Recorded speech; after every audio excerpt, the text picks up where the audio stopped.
Hello दोस्तों, राधे राधे। कैसे हो आप सब? आशा करती हूँ आप सभी अच्छे होंगे। स्वागत है आपका फिर से एक प्यारे से नए ब्लॉग में।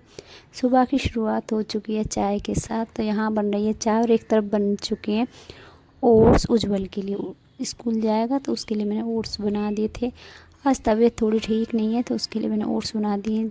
लंच नहीं दिया साथ में क्योंकि आज है शनिवार, जल्दी ही छुट्टी हो जाएगी तो आ जाएगा 10:30 या 11 बजे तक। तो इसलिए मैंने खाना नहीं बनाया है। तो यहाँ बना रही हूँ मैं चाय। चाय बनाने के बाद आगे के कामों को शुरू करूँगी क्योंकि तबीयत थोड़ी सी हल्की सी डाउन हो रही है। मौसम भी देख सकते हो आप किस तरह से बिगड़ रहा है। बहुत ही ज़्यादा मौसम ख़राब चल रहा है और मौसम की मार से हमारा मतलब इतना ज़्यादा नुकसान हुआ है। मैं वो आपको आगे ब्लॉग में दिखाऊंगी। मतलब जिस चीज़ को हम पालते हैं सालों तक और वो चीज़ एक झटके में चली जाए तो थोड़ा सा दुख लगता है। तो वही हमारे साथ हुआ है आंधी तूफ़ान बारिश में। तो वो मैं आपको आगे ब्लॉग में दिखाऊंगी क्या हुआ हमारे साथ। तो बस चाय में दूध डालने से पहले दूध से मलाई निकाल दी थी और चाय यहाँ बन गई। इनकी चाय भी इनको दे दी और मैं बैठी थी नीचे क्योंकि ये मैंने कल फली की जो ली थी, ग्वाल की फली, इनको साफ़ करने में काफ़ी देर लगती है। तो बस यहाँ सुबह सुबह समय मिला है तो यही साफ़ कर लेती हूँ। चाय भी पी लिए क्योंकि मैंने चाय कटोरी में ली थी जो कि जल्दी ही ठंडी हो गई थी। तो चाय भी पी ली थी और फली भी साफ़ करके रख दी है। अभी सब्ज़ी बनाने में समय है तो मैं आपको दिखाती हूँ। ये देखो, आज से कई साल पहले, कम से कम 8-10 साल पहले, ये पेड़ बहुत छोटे छोटे पौधे लगाए थे जो कि वृक्ष बन चुके थे। अच्छे घने वृक्ष थे। लेकिन प्रकृति के आगे जब तूफ़ान आया ना, और जब तूफ़ान आता है तो वो कोई भी चीज़ नहीं देखता है। और मतलब 3 चांस ऐसे हो चुके हैं कि बीच में से ही पेड़ टूट जाते हैं। तो पहली बार जो तूफ़ान आया था, पहले बीच में एक झटका पहले लगा था तो उसमें आगे वाला जो पेड़ मैंने आपको दिखाया था, जो जगह खाली हो गई वो गया था। उसके बाद अभी कल परसों तूफ़ान आया तो पीछे वाला पेड़ चला गया है। तो दुख लगता है कि इतने पालते हैं तो इतनी मेहनत करके हमने ये बड़े किए हैं, उसके बाद ये टूट जाते हैं बीच में से। थोड़ा सा दुख भी लगता है और जगह भी बहुत ज़्यादा खाली लगती है। और इन पेड़ों की वजह से तापमान इतना ज़्यादा मेंटेन रहता है, बहुत ही घर में इतनी ज़्यादा ठंडक रहती है क्योंकि घर के आगे ही इतने सारे पेड़ हमने लगा रखे ताकि घर में ठंडक बनी रहे इसलिए। तो चलो, जो होना है वो हो गया। रात को इतनी ज़्यादा बारिश हुई थी, उसके बाद मौसम का नज़ारा देखो कितना सुंदर मौसम हो रहा है। ये मैंने थोड़ी सी क्लिप आपको जोड़ दी थी, दिखा दी थी अगले दिन की। उसके बाद ये यहाँ पर शुरू हो गया खाना बनना। तो बस सब्ज़ी छौंक दूँगी, उसके बाद मशीन लगा दी थी। नहाकर अपने जो कपड़े थे ये भी साथ के साथ धुल देती हूँ। लाइट आ रही थी तो मशीन में ही धुले आज कपड़े। 2-3 दिन से मौसम थोड़ा सा ठंडा भी हो गया, अच्छा भी हो गया। जैसे बहुत ज़्यादा भीषण गर्मी पड़ रही थी उससे बहुत राहत मिली है गर्मी में। बहुत अच्छा मौसम हो गया है। तो उज्जवल कई दिन से मेरे इतने पीछे पड़ा हुआ है, इतना पीछे पड़ा हुआ है कि मुझे जलेबी ही खानी है। आप कुछ भी कर दो, मुझे जलेबी बना कर दो। घर की ही जलेबी खाऊंगा। बाहर से बाज़ार से लाने को बोलता नहीं, घर से ही बनाओ, ताज़ी ताज़ी गरम गरम खाऊंगा।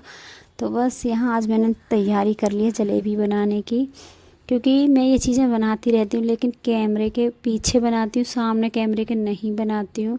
तो आज मैं कैमरे के सामने आपको बनाकर दिखाऊंगी घर में कुरकुरी जलेबी, जो कि मैं बनाती रहती हूँ लेकिन ज़्यादातर मैं कैमरे के पीछे ही बनाती हूँ। तो आज मैंने कैमरे के आगे ये सब दिखाया आपको।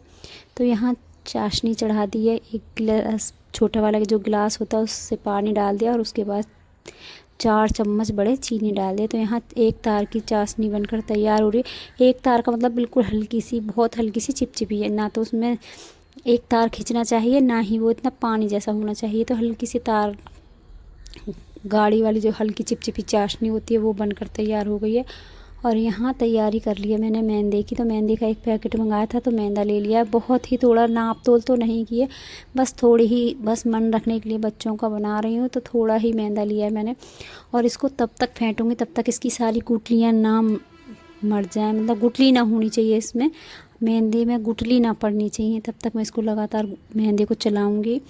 और यहाँ मैंने इनो के 2 पैकेट मंगा लिए हैं और इसको एक ही तरफ फेंटती रहूँगी लगातार। और फिर मैंने इसमें डाल दी थी 1 पैकेट इनो का, मंगाए 2 थे लेकिन एक ही डाला और तब तक लगातार चलाती रही तब तक इसमें बबल्स जैसे ना बन गए।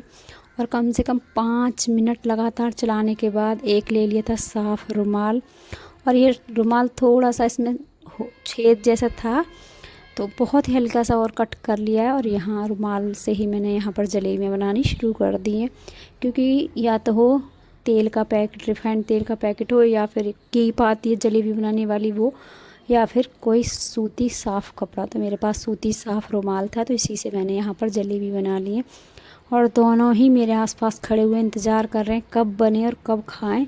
बस यही था इनको कि जल्दी जल्दी बन जाए और खा लें। तो बस यहाँ मेरी जलेबियाँ बन रही हैं। समय लगा था क्योंकि बहुत देर लगती है सिकने में, और ये कढ़ाई इतनी ज़्यादा भारी है, बहुत देर लगती है इसको गर्म होने में, और काफ़ी देर लगी इसको गर्म होने में। तो बस यहाँ गर्मा गर्म जलेबियाँ बन रही हैं, चाशनी तैयार है।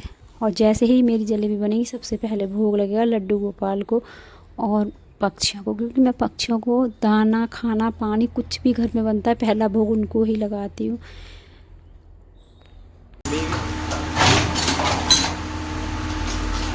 मुझे लगी और गर्मा गर्म यहाँ जलेबी बनकर हो गई है तैयार। चाशनी में डालूँगी 5 मिनट के लिए, उसके बाद चाशनी से बाहर निकाल कर इनको सबको लगा दूँगी प्लेट। और बनाइए गर्मा गर्म जलेबी, और इस मौसम में जलेबियों का गर्मा गर्म का आनंद लीजिए। तो मैंने तो बना कर दिए बच्चों के लिए तैयार। उसके बाद ये जलेबी खाकर जितने भी बर्तन थे वो सब साफ़ किए, क्योंकि कुछ भी हम नई चीज़ बनाते हैं फिर बर्तन तो कितने होते हैं वो तो आप भी समझ सकते हो, क्योंकि बर्तनों का ढेर धीरे धीरे कब लग जाता है पता नहीं चलता है। एक बर्तन और एक कपड़े हम कभी ये नहीं कह सकते हाँ कि आज हमारा ये इन चीज़ों से काम ख़त्म हो गया। ना तो हमारी सिंक कभी खाली रहती है, ना ही हमारे कपड़े जो है वो कभी मतलब ये हो सकता है कि बिल्कुल एकदम साफ़ हो चुके हैं या तय लग चुके हैं या धुल चुके हैं। एक एक दो दो कपड़े घर में निकलते ही रहते हैं, वही हाल बर्तनों का। बर्तन भी एक एक दो दो बर्तन निकलते ही रहते हैं। तो जो भी बर्तन थे वो मैंने